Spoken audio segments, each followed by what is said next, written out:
Hello दोस्तों, मेरा नाम है हर्ष वर्मा और आप देख रहे हैं स्कैरी फील। तो चलिए चलते हैं आज की कहानी की ओर। अनचाही घटना या कहो दुर्घटना सभी के साथ घटती है। एक ऐसी ही दुर्घटना आज मैं आपके साथ साझा करूंगा। करीबन 6 साल पहले, जब मुझे फ्यूचर की कोई चिंता नहीं थी, दिन भर कॉलेज में दोस्तों के साथ मस्ती, उसके बाद रात में क्लब जाकर बाप का पैसा उड़ाना मेरा रोज का काम था।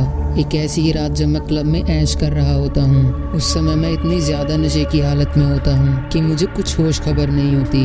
तभी मेरी नज़र मेरी हाथ पे बंधी घड़ी की तरफ जाती है। तो घड़ी में 1:30 बजे हुए थे। मुझे एहसास होता है कि अब मुझे घर जाना चाहिए। यह बात तो पक्की थी और इसमें कोई शक भी नहीं था कि घर में घुसने के लिए मुझे पापा के सामने गिड़गिड़ाना होगा। क्लब से बाहर निकलने के बाद मैं पार्किंग की ओर जाता हूँ, क्योंकि वहाँ पर मेरी केटीएम खड़ी थी। अब मैं सोचने लगा था कि मुझे किस रास्ते से जाना चाहिए, जो कि मेरे पास ड्राइविंग लाइसेंस नहीं था। इसलिए मैं हाईवे से ना जाकर गलियों में से जाना बेहतर समझता हूँ, और मैंने किया भी बिल्कुल ऐसे ही। पतली पतली गलियों से होकर मैं अपने घर की ओर बढ़े जा रहा था। बाइक की स्पीड 30-40 के आसपास होगी। उसी दौरान मेरी बाइक के सामने से एक बहुत छोटा बच्चा लेफ्ट से राइट की तरफ भाग कर निकलता है। उसके यूं एकदम से बीच में आ जाने से मेरी बाइक का बैलेंस बिगड़ जाता है, लेकिन अपनी ड्राइविंग स्किल्स के चलते मैं बाइक को संभाल लेता हूँ। मैं बाइक से उतर के थोड़ा पीछे जाके चेक करता हूँ, पर मुझे वहाँ कोई बच्चा नहीं दिखाई देता।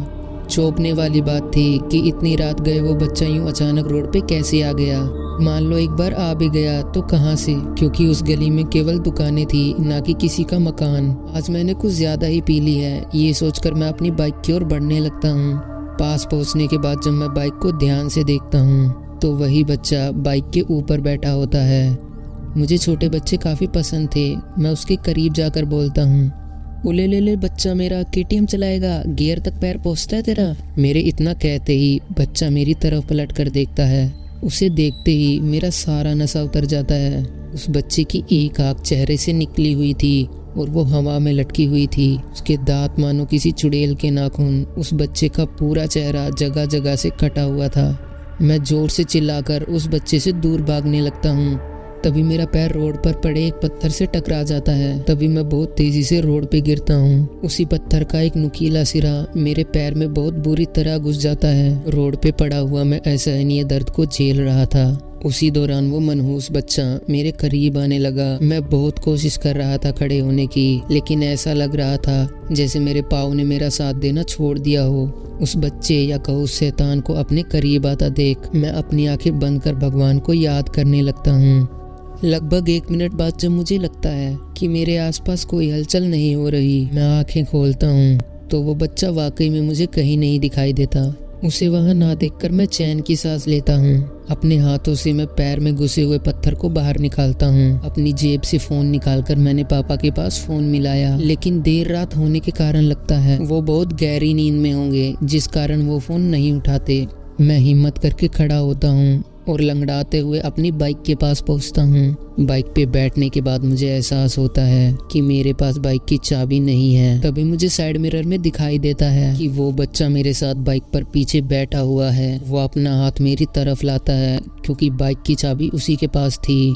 उस शैतान को अपने पीछे बैठा देखकर मेरी हालत अब ऐसी हो गई थी कि ना तो मैं कुछ बोल पा रहा था और ना हिल पा रहा था। तभी मेरे फोन की घंटी बजती है। मैं अपनी कोई प्रतिक्रिया देता इससे पहले ही वो बच्चा मेरी जेब में हाथ डालकर फोन निकाल लेता है और फोन को अपने हाथों में लेकर इस कदर पिचकाता है जैसे वो किसी कागज का टुकड़ा हो। पता नहीं, बस जैसे तैसे मेरी सांसें चल रही थी। तभी अचानक बाइक अपने आप स्टार्ट हो जाती है। पता नहीं कैसे, लेकिन बाइक में चाबी लगी हुई थी।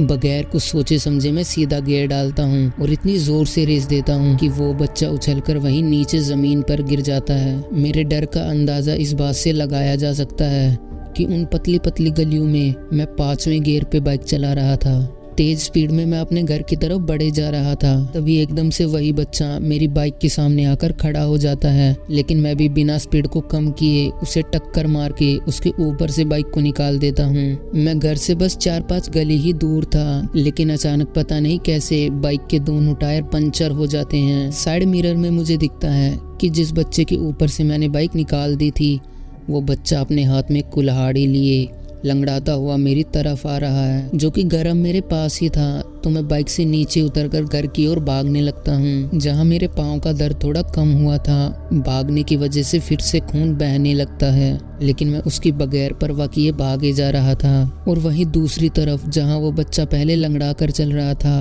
अब वो बहुत तेजी से मेरे करीब आ रहा था।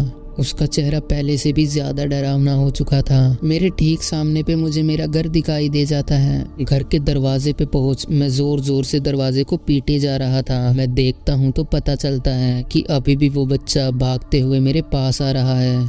तभी घर का दरवाजा माँ आकर खोल देती है। घर में घुसकर मैं जल्दी से दरवाजा बंद कर देता हूँ। मेरे पैरों से आता खून और मेरी पतली हालत को देखकर माँ भी डर जाती है। मैं उन्हें सारी बातें बताता हूँ तो मुझे गले से लगाकर माँ भगवान को शुक्रिया अदा करती है कि उस रात मेरी जान बच गई। दोस्तों, आपको ये कहानी कैसी लगी हमें कमेंट में ज़रूर बताइएगा, और अगर आपको ये कहानी अच्छी लगी तो इस चैनल को सब्सक्राइब कीजिएगा।